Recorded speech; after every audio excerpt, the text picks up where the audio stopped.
Hey guys, Mr. Ridgway here with our next lesson on European colonialism and post-colonialism and imperialism and all the good things, which are not good, in Africa.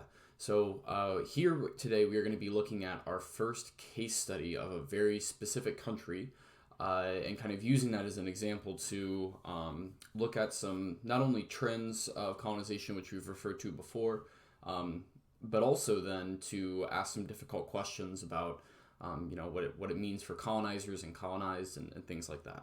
So your warm-up is right here. Go ahead and complete that. Once you do so, okay, go on then to the next slide and we'll talk about what's up for today. So here's our objectives. We want to look at what is going to, first of all, cause the British to colonize and then eventually decolonize in Ghana. And then second, we're going to look at, we're going to spend some good time analyzing the struggle over power in Ghana's colony of indirect rule. And we'll talk about what indirect rule is and get to that here in a second. So let's get first just a nice general introduction to Ghana. Now, when we do this in class, and I would encourage those of you who are completing this at home to utilize this video to kind of help you with this. This is kind of the first set of some difficult readings we're going to do. And with that, okay, there's some yellow annotations that are in here. Please do those, okay? And you can just literally type directly on the document. You'll get your own copy. And then the second thing you'll notice is that there's some red words that I've highlighted for you. These are what I consider to be like vocab words that are integral to understanding the unit. What I would like you to do, okay, you're not going to turn it in yet because we're going to do something with it later down the line, is there is right here a Unit 5 vocab sheet. Okay, now you're not simply limited to these terms that are here, and I'm going to make sure that I edit this link so that it's correct. You're not limited to the terms that are here, okay? And what I mean is, like, for example, in this unit, if you find a word like for example, we already used these two, but colonialism and how that's different than imperialism, those might be two that I'd recommend that you write down on this thing. And it's really easy what you do. You put the vocab term, you put your own definition, and then you drop in a piece of clip art. You will want to eventually probably end up with about 15 words by the time that we end this unit, which we have about 4 or 5 lessons left at this point to kind of give you a picture of time. That's that. Okay, let's go ahead and we're going to go ahead and do this first reading on here together. Okay, so it's right here where it says read the accompanying text and you just make a copy of it. Okay, so I will probably pause in class to do these annotations with you. Again, if you were actually in class with me. If not, you'll have to pause and kind of do them on your own, and then I'll tell you when I would pause. Then after you take some time to write. Then unpause the video and you'll see what I would give as my answer. So, Ghana reading, intro. Okay, Ghana is a country on the coast of West Africa with a long history of international trade. Africans in the northern part of present-day Ghana had strong connections in North Africa through trade and were heavily influenced by Islam. Coastal traders in the south established relationships with Europeans in the 15th century, first trading gold and ivory and later becoming involved in the Atlantic slave trade. Africans held a great deal of power in these relationships. For example, groups on the coast refused to allow Europeans to travel inland as a way of maintaining control over trade. So right here, okay, the first one, okay, I'd like you to then summarize what the relationship was between Ghana and Europeans before colonization. Okay, so pause the video, then here in a second you can unpause it and you can listen to my answer. So if I were doing this, if I was, again, summing up the relationship here, the relationship was that they were well connected before Britain officially colonized them. I'm kind of picking up that trend. Before they officially colonized them, they traded and exchanged ideas. There we go. Cool. Then let's keep going. Okay, how did Ghana become a British colony? By the early 19th century, Britain had become the dominant trading power in the region. In 1850, the British formalized, made official, their control of the coastal region, which it called the Gold Coast, by making it a colonial protectorate. Okay, so what is a protectorate? well, let's look at what Google says, just as an example. Okay, a state that is controlled and protected by another. So it's kind of like a colony. Okay, not exactly the same, but they kind of own and protect it. Maybe a good way of thinking about this might be like how the U.S. is with Puerto Rico, right? Puerto Rico is a U.S. territory. We protect it, but it's not like, the United States is trying to, actively colonize them and keep them down. The British wanted to protect their merchants from the Ashanti, a powerful African state that controlled the land in the north and had dominated trade in the region for centuries. In the Gold Coast, the British introduced new techniques and procedures to increase trade and maximize their control. Okay.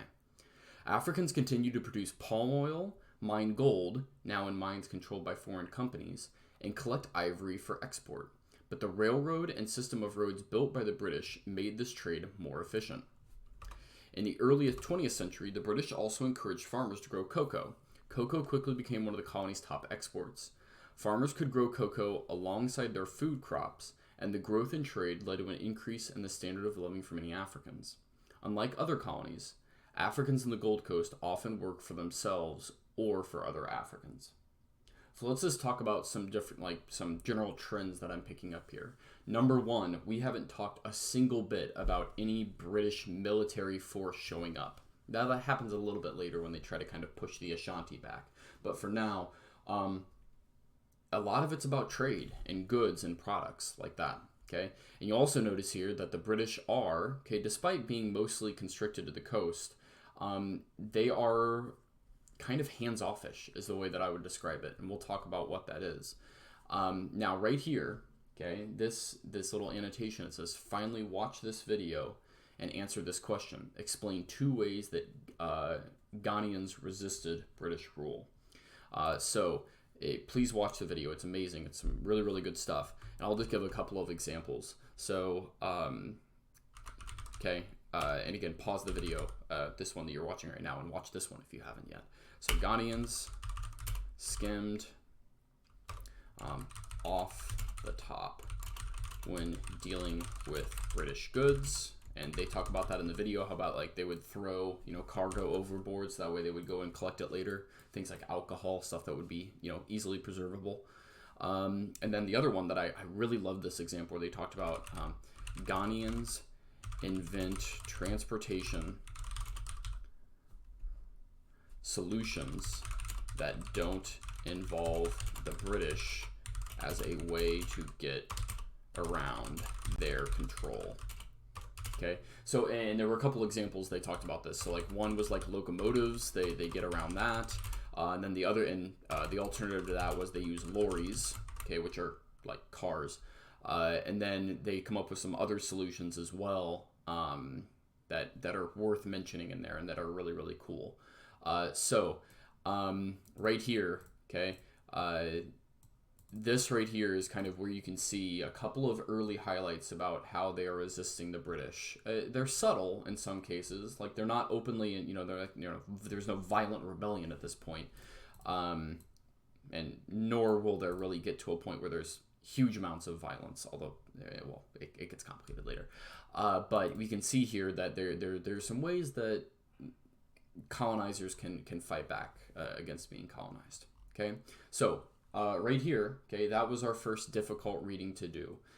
Please, if you have questions on any of this or how I came up with my answers, please send me a message and ask questions. All right, so I'm going to skip ahead to our mini lesson. We're going to talk about colonization and conflicts of power in Ghana, or as the British called it, the Gold Coast. All right, so with that, let's get going here. And again, we're going to be trying to kind of analyze the relationships of power that they have. So how much control can a colonizer exert over the colonized? How much control can one actually exert? And then second, how do we define what is improvement and who decides what improvement looks like? So let's get to it. The British are going to finally, after doing the trade thing for a while, and again, with Ghana being a protectorate, they will officially annex, or that's a good vocab word, they will add, Ghana as an official colony of theirs in 1874. Okay, now you'll notice there's something weird about that date. That date is before the Berlin Conference. So this is a really good example about how the British are getting involved and other European nations are involved in Africa long before the Berlin Conference happens. Now, let's talk about how they govern it, because this is really, really important. Okay, there are two kinds of governing a colony. The first kind that we're going to introduce today is called indirect rule. And what that refers to is through a variety of ways. We'll show you here how it happens in Ghana, is that the British try to control the colony through the use of their own local, in many cases, leaders. Direct control is where you are literally exerting direct pressure, usually through military force, to get people to comply with you. Okay, and you're using your own government institutions to control things. But for now, remember earlier where we said like the British seem very hands-off with trade, and they're, mostly it's Ghanaian farmers working for other Ghanaians. Same thing here.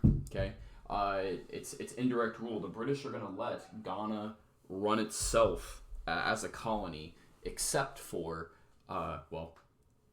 it says it right here, a colonial governor who is a Brit. Okay, they're appointed by the crown. And actually, I forgot to mention that little detail. Look, I made a typo. Appointed by the crown. I'll have to go back and edit that. Let me go do that real fast. Appointed by the crown, who is actually in charge, makes the decisions. Okay, so this person has absolute power over the colony, and you will meet some of them later. Okay, the traditional leaders, okay, I'm talking like ethnic leaders in Ghana, okay, were nicknamed stools. Okay, and the stools, these traditional leaders are located in more rural areas, and for them, they are the ones that the British are going to be relying upon to enforce control and to enforce colonization. And these guys are in an impossible position, and let's explain why. Number one, they are the ones made accountable to colonial officials, like the outside British, whether it's tax collecting or other policies that would be implemented. But then on the other hand, they also have to, because they're the traditional leaders in Ghana, they have to advocate, and they do advocate for their local people. So they're in an impossible position where they're stuck between two worlds.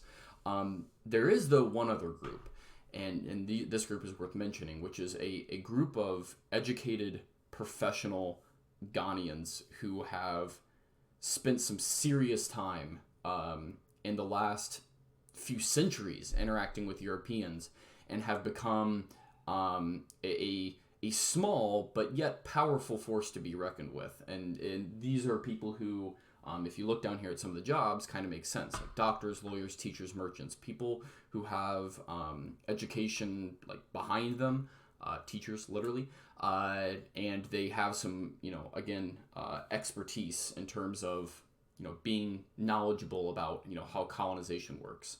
So this group, okay, the thing that I want to mention about them is that although they are very smart and upper class and well educated, they are literally powerless in Ghana. They have zero influence over how the British govern in terms of like direct input. They'll do lots of other things like petition and write letters to the British crown and things like that, but they literally have no input with the governor at all. And so that kind of puts them also in a difficult spot. So here's what the power map looks like, okay? And this looks a little bit confusing at first, but it starts to make sense as time goes on. So let's look at, Ghana, okay? Like the actual Ghanaians in terms of who they are supporting. They're supporting basically two people. And number one are the politicians that I mentioned, that small group of professionals who has no power, yet this group is advocating on their behalf. On the other hand, though, you have these local traditional leaders who are also advocating on their behalf, but they also are accountable to the British. And the problem with the British here and what they're doing, and we'll get to this here in a second, is they play these two middle groups right here off of each other, and they are remarkably, so these two right here, they will play these two off of each other. And what I mean by that is, for example, like they will, make this group feel like they're important, and even though they're powerless, okay, and they have like a legislature, but all it can do in it is advise the governor, and they can go and appeal to them with some things and use that as leverage against this group. And the more that they can get these two to compete against each other, in terms of like giving power to or not giving power to one group, the stronger it makes their position as colonizers. Okay, so it's really important to understand what's happening there. So right here, you actually see this is that group, small group of educated Ghanaians that I was mentioning, and this is their legislative assembly. Now, the group that you see here, this is after independence has happened. But before independence, they actually did have, again, participation in government. They just have zero power, okay? Because, again, it's all run by the colonial governor. So let's talk about how Ghanaians are then going to resist colonialism. And this kind of gets us towards the post-colonial period as well. There's kind of a twofold issue for the British. Number one, time is not on their side, because the more time that Ghanaians spend, interacting with the British, the more educated they become, because they have more access to resources, whether that's schooling or business or things like that. The more weak the British are going to get. And so, for example, you can see as the number of educated Africans grew, calls for political power increased, okay, including the formation of political parties. The thing that we'll get to, and we could go and mention some of the specific parties, but it doesn't really matter for our points here, is that this is just a minority of Ghanaians. The thing that we should also acknowledge is that eventually stools begin organizing more local resistance to British rule. And I'll give you a good example here. There's a pretty famous boycott that happens of foreign-owned cocoa companies by Ghanaian farmers. And again, these are people who are like the furthest thing from that small group of educated Ghanaian professionals. They're not politically influential in terms of being upper class and things like that. But by resisting that, and that's what a boycott is resisting, refusing to sell to these foreign cocoa companies, they literally just crash the Ghanaian economy. And so we can see here that the stools do have a kind of a role to play. Now again, the British traditionally played these two groups off of each other, the Ghanaian professionals and the stools. However, there will come a time where they both realize that the enemy of my enemy is my friend. And the common interest that they have is they both want to get rid of the British. And again, so the British kind of lose out on the time factor. The other thing here that is a big deal is World War II. Okay, World War II, almost universally across the board for all European empires, weakens their hold on the colonies. Number one, World War II is really expensive. Second, a lot of the European countries lose armies in this. The other thing, though, is that a lot of their colonies suffer economically when World War II happens. And so calls for independence, become even more vocal. Also, because many Ghanaians fought in other places around the world, when their troops come back to Ghana after World War II, they have this sense of empowerment about them. There's also, simply put, just less toleration for gradual change. They want change faster, and they want independence faster. And kind of what happens is almost like a gradual release of power in Ghana. Britain will kind of gradually release control as Ghana at the same time is demanding more control, and they become fully independent then in 1957. Okay, so that kind of gives you the overflow of power. But let's get to some fights and debates that happen about this whole indirect rule thing. Okay, and colonialism. So, in my bad attempt to make a Street Fighter remake here, okay, I have got some battles for you that we're going to check out. And I'm going to do the first one with you. From there, okay, you can pick either one of these to do as your own. It is totally up to you what you would like to do. Doesn't matter to me, okay? Let's go ahead and do this first one, and I'll show you actually how you do this thing. Okay, so you're going to make a copy of it, all right? Once you do that, okay, I had some fun making this, so please enjoy it. I kind of, on accident, I combined Street Fighter and Mortal Kombat, but it's okay, it works. So here we have the battle between two varying opinions here. We have Williams Ormsby Gore, the British Undersecretary for the State of the Colonies. And then on the other hand, we have an open letter that is in a newspaper, an anti-British newspaper called the Gold Coast Leader. So, hey buddy, what's up? Do you want to sit here while I finish? You look tired, big guy.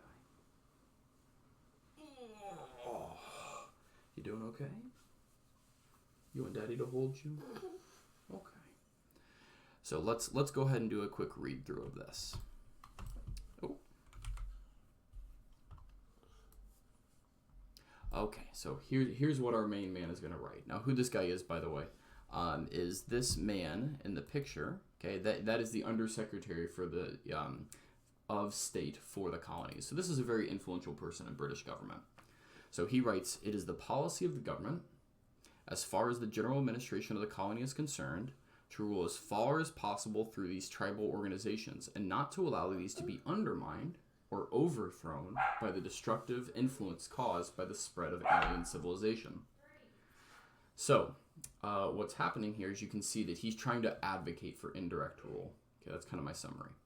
Nevertheless, there is no doubt that at the present time there is a considerable decay in the power, influence, and prestige of the head chiefs and the tribal authority. That's those stools you're referring to, right?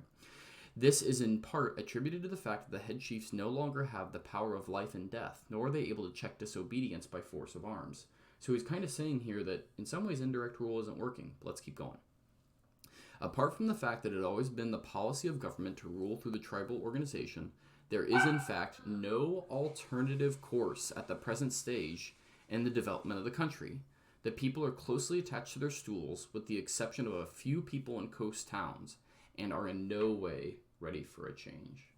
So you're saying there's problems, but these people don't want it. So there, I just completed the first task. So I stated the argument that he made. You can see there's a task right below that I'd like you to do, and you can literally type on this. Okay? And then we get the response. Okay? By the way, if you want to have some fun, you can also click the three little audio cues above and have some fun with that. So here's the newspaper's response. "We fear, sir, that you have no real regard for public opinion. Under the guise of supporting native institutions, you merely support those chiefs who can lend themselves as tools in carrying out your pet schemes. And you know we speak the truth. We really think the time has come for government to pay heed to public opinion, and until there is some indication that way, we shall continue to protest in the name of a long-suffering public." So, summarize the accusation. Okay, you'll type it out, and then, okay, I would like you to talk with a partner, and again, if you're at home, you'll have to do this on your own. So here's the question. Did indirect rule through local rulers actually form a more representative kind of rule for Ghana? Or is this just another means to an end for British in terms of controlling them? Okay, so write out a response to that. Okay, and then what you do on Schoology, you take a picture of this. Okay, you can submit it as a PDF or a JPEG, and once you do that, you turn that into Schoology below today's lesson. Okay. Now, not on this one, excuse me. So this one we did together, right? What you do is you go back to here, you pick one of these two to do on your own, and then you take a picture of one of those two and turn it into Schoology. Once you do that, we're all done with Ghana, and I will see you guys in the next lesson. Bye-bye.